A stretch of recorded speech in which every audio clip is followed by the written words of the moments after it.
Yo, bienvenue sur la chaîne Manga Badass.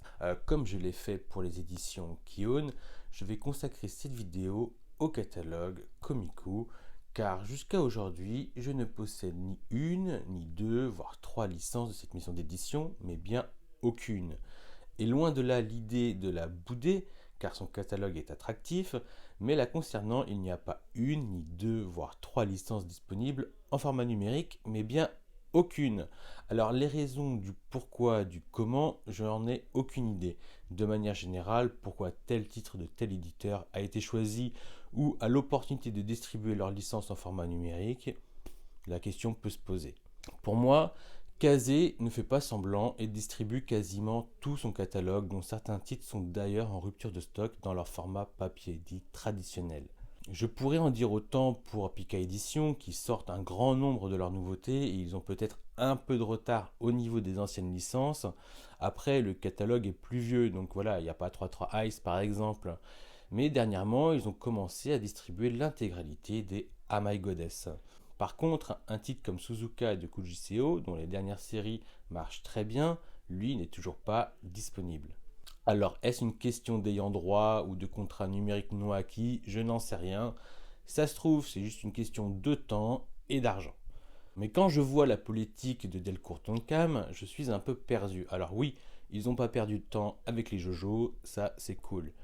Puis, qu'ils sortent toutes leurs nouveautés Ecchi et Isekai, bon, ok. Et lorsqu'enfin ils commencent à sortir des licences de leur placard comme Video Girl Eye et DNA Carré de Masakazu Katsura, je me mets à rêver.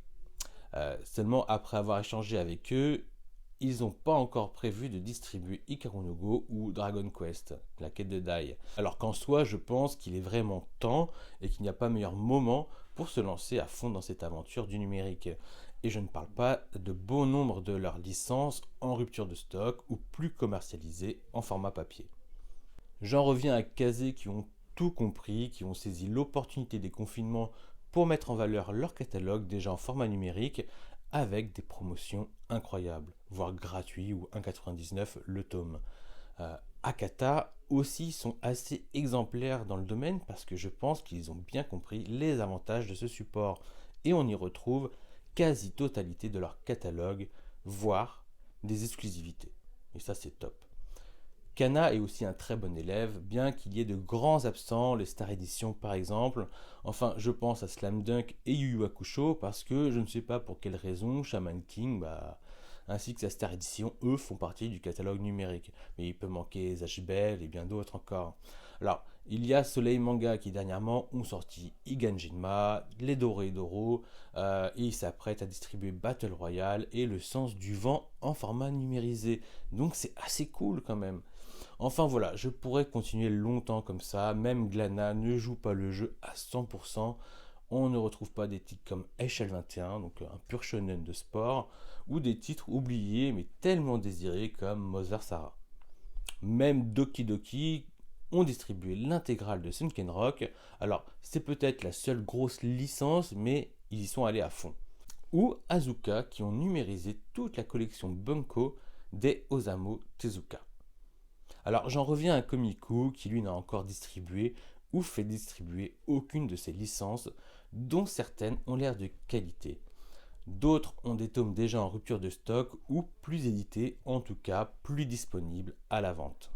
Cependant, je vois des séries en version anglaise comme celle de Tonkam pour Hikaru no Go ou Kana d'ailleurs pour Yu Yu Hakusho, mais je pense plus particulièrement aux éditions Komiku avec un titre qui me donne particulièrement envie depuis un certain temps maintenant, avec l'espoir d'une version numérique française qui ne vient pas, et je parle de The Ancient Magus Bride, qui serait, je pense, un excellent porte-étendard pour promouvoir leur maison d'édition, mais aussi pour les ventes, même si les gains du numérique n'est pas forcément très significatif.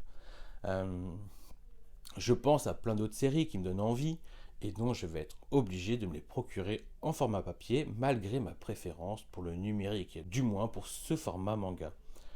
Donc je vais certainement sauter le pas et investir dans cette série comme j'ai déjà investi mais dans le marché de l'occasion car je n'avais pas forcément le choix non plus avec la série Arte dont j'ai acheté les 7 premiers tomes sur Le Bon Coin pour la simple raison que les tomes 3 et 7 sont déjà en rupture de stock et donc pas encore réimprimés et peut-être jamais vu les soucis économiques dont ils nous ont fait part il y a peu de temps.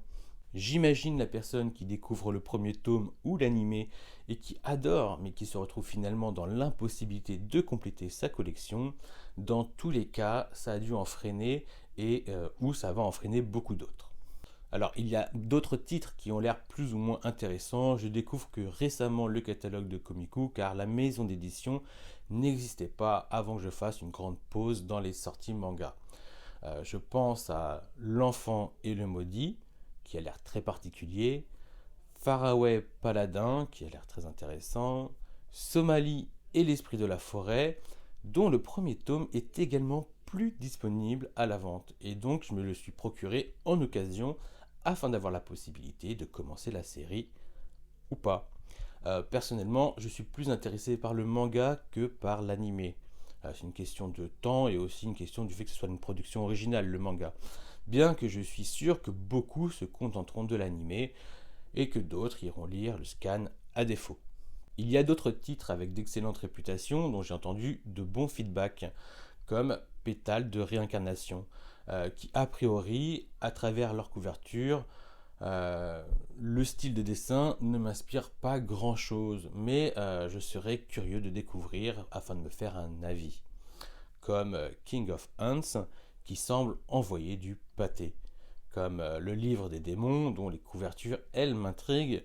Puis il y a le célèbre Inspecteur Kurokoshi, dont les tomes 2, 4, 6 sont en rupture de stock et donc indisponibles partout. Enfin, presque partout, parce que j'ai réussi à contacter une librairie pour qu'ils me vendent donc les 6 premiers tomes. Il y a d'autres licences comme Monkey Peak. Encore une fois, je me base d'abord sur les couvertures qui sont assez stylées.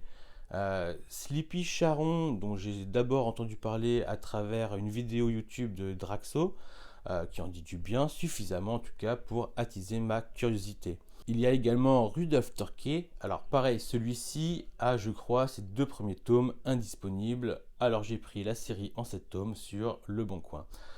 Après m'être un petit peu renseigné sur le titre avant quand même.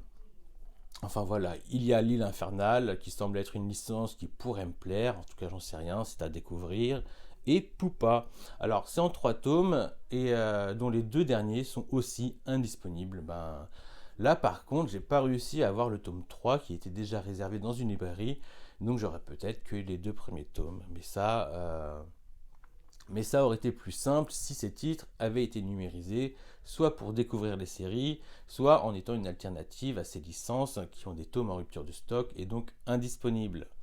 Alors bien sûr qu'il y a encore de nombreux titres que je n'ai pas nommés ou que j'oublierais de nommer, comme Le Chef de Nobunaga ou Dahlia, artisane magicienne, donc 2 isekai, et il y en a certainement d'autres qui sont peut-être très bons comme Divine Météorite ou Tracé. Mais pour être honnête, on verra si l'occasion se présente. En tout cas, vous avez vu mes priorités concernant Komiku. J'espère que cette vidéo vous aura plu. Si vous avez des informations complémentaires, n'hésitez pas à laisser des commentaires. D'autant plus si vous voulez me conseiller telle ou telle œuvre chez Komiku ou autre. Voilà, donc prenez soin de vous. Je vous dis à bientôt. Sûrement pour vous parler de ces séries que j'ai achetées ou que je ne vais pas tarder à faire avant qu'il ne soit en voie de disparition et que ça ne devienne trop compliqué de s'intéresser à ces licences à défaut de se contenter de leur animé. Voilà, je pense en particulier à The Ancient Magus Bright, mais je crois que j'en ai assez dit et je vous dis ciao.